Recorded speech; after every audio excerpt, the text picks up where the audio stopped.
if we could somehow harness this lightning, channel it into the flux capacitor.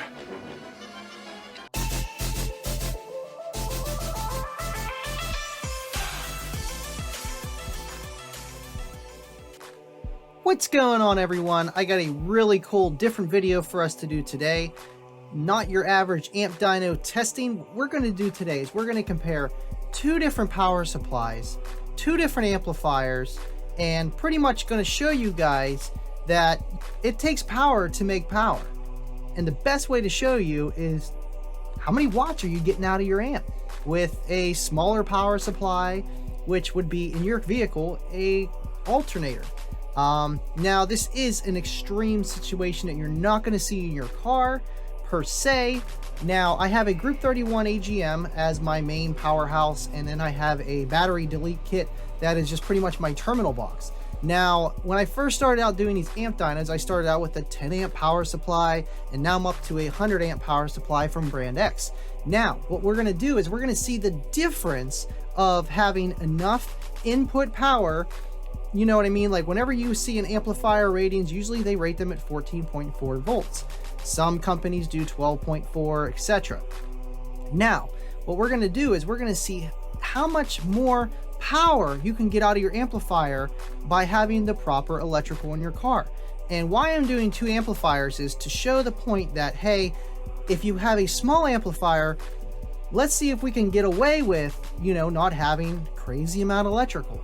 Now we're going to throw a bigger amplifier on and do the same test and see the difference of how much of a difference of power that you're going to see by having the right amount of electrical or not enough. So the first contender we have is a Kicker DXA 125.2. This amplifier was sent to me by none other than Robert Hi-Fi Vega. It's a really clean amplifier, no internal fuses, but this thing is really nice. It's clean and it's the size of your hand. And for $100, this is a nice pickup from Walmart or from your Kicker dealer or kicker.com. Now the second contender up is this ZK 550.2. This is a huge amplifier. Now this thing is about almost 2 feet, at least over a foot long by a foot wide. Old school type amplifier. We got some nice 4 gauge, or actually I think you could almost fit one on into these terminals here, and 235 amp fuses. I have 40 amps on there just because that's what I had, and it works no problem. More fuses, more power, right?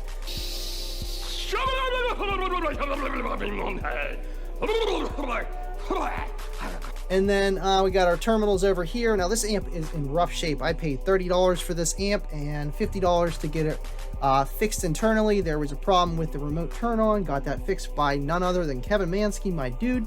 Got that working, and I haven't had a problem since. What we're gonna do now is we're gonna go throw these on the amp dyno, and let's see what kind of numbers we can get with a 10 amp power supply in one battery and a 100 amp power supply in one battery. This is where it really goes to the proof of the pudding, where you need to have that input current really feeding into your system. You can have as many batteries as you want, but if your voltage drops, so does your power. Let's see the results. All right, guys, we got the Kicker DXA 125.2 up first on the small power supply. This is the 10 amp power supply that I first started out with. As you can see, we have 14.76 volts going into it, but the actual battery itself and the amplifier is only seeing 14.55, which is relatively close to what we have the bigger power supply set at as well. Without further ado, we're going to do the 4 ohm bridged test on both of these amplifiers. They're both 2-channel amplifiers. This one's rated at 125 RMS at 4 ohms bridged. This one's rated at 550 RMS at 4 ohms bridged. So let's see if we can do some certified runs and see what kind of power we can get out of this amplifier first, and then we'll move up to the bigger power supply and see if more power is a benefactor in this. We're going to see if it really does take power to make power.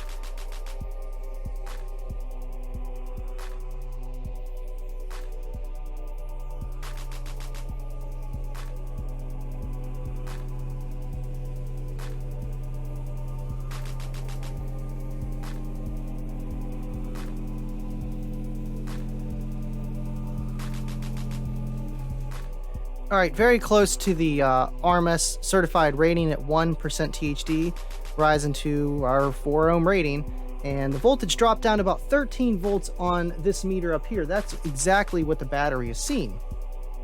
Now this voltage is just what it's going to try to do. So this is the one that we want to make sure that we look at to see what our voltage is actually sagging down to when we are playing music. Now, not too bad. Now what we can do next is run it with a bigger power supply on the small amp and see if we can make any kind of a difference. All right, let's see if we can beat 122 watts.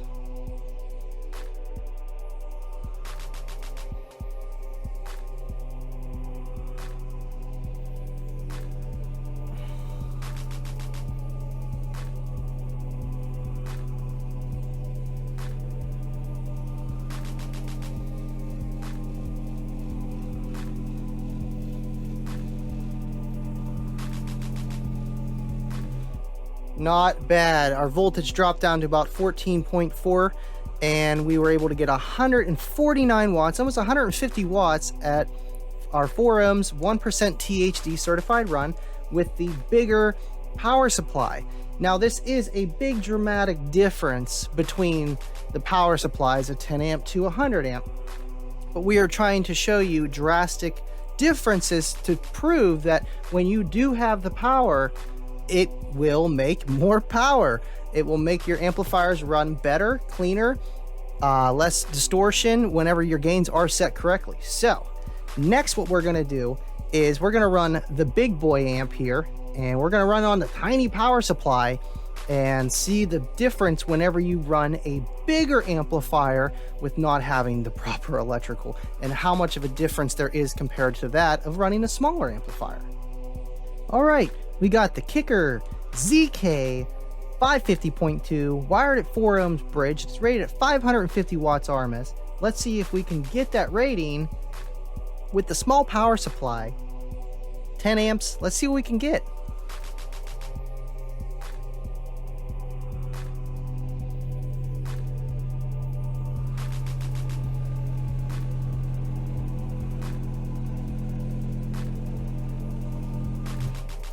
All right, 413 watts, and we were dipping low, 12.2 volts, give or take. And that battery's slowly coming back, man. This is kind of what happens in your vehicle when you don't have enough power being fed into your batteries to your amplifier. So not too bad, but we were only able to get 413 watts certified on the small power supply. Now let's turn off the small power supply. We're going to throw on the bigger power supply and see if it makes a difference. All right, here we go. Bigger power supply.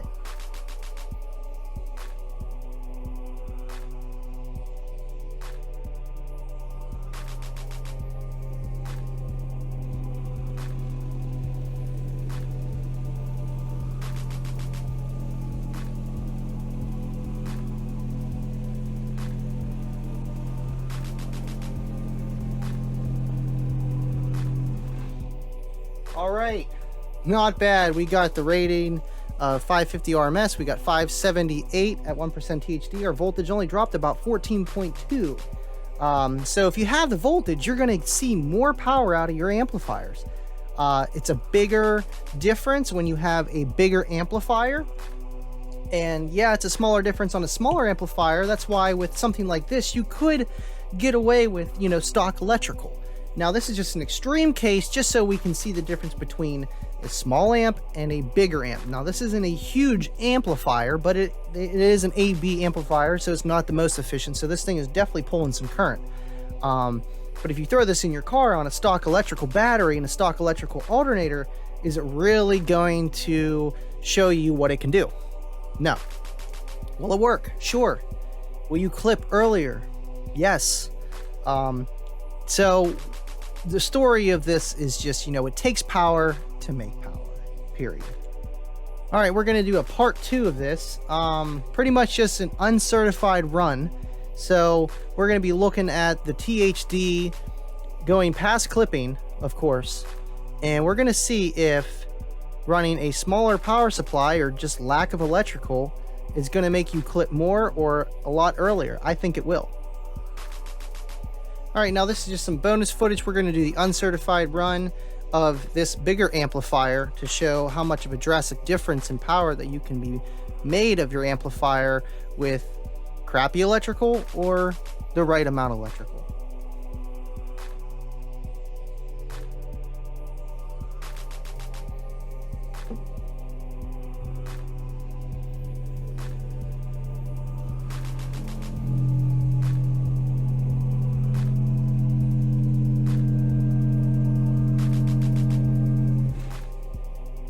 All right, so we are dipping way into the 12s, almost 11s. I didn't catch it over there, but we were only able to get 565 watts at our 43 hertz that we play for our 4 ohm run at 5% THD. So not too bad, but we're barely doing the rating of the amplifier and we are clipping. So let's throw on the bigger power supply and see how much power we can get out of this amp. All right, now we are on the bigger power supply. Here we go.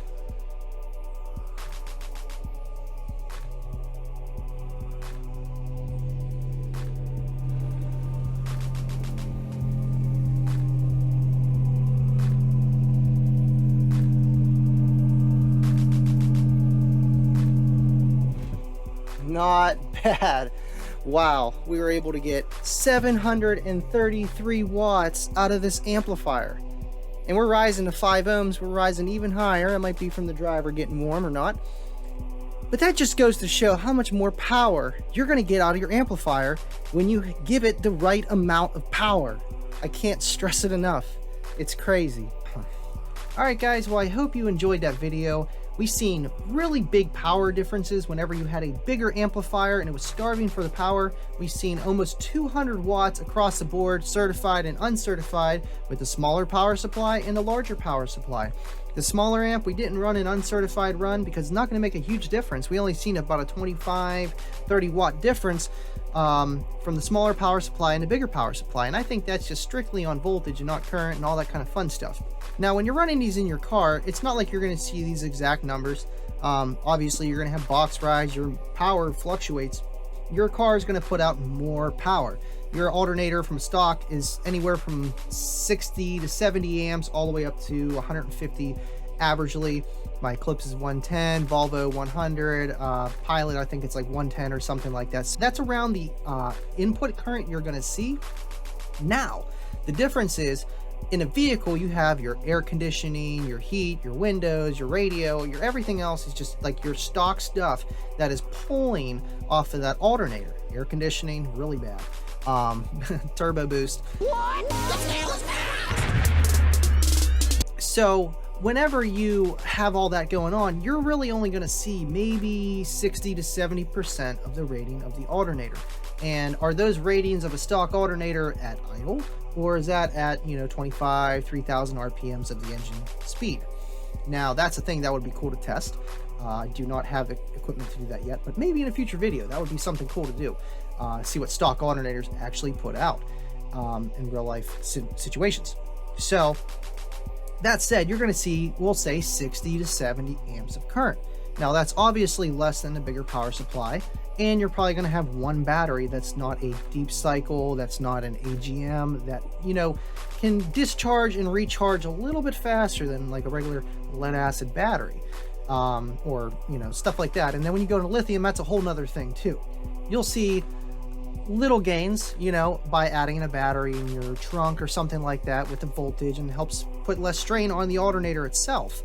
But as you could see, the input power is the main driving force behind most systems. You can get away with, having lithium for days and a tiny stock alternator, but who wants to do that? You're going to put strain on the lithium next thing, you know what I mean? So it's just one thing or the other. But hey, if you guys like this content, maybe I'll do it with other amplifiers that I've tested. If you have any ideas, other testing scenarios that we could do, maybe in car, we'll see. Smash that like button, hit a comment down below, let me know if you liked it or not, and I'll see you guys next time.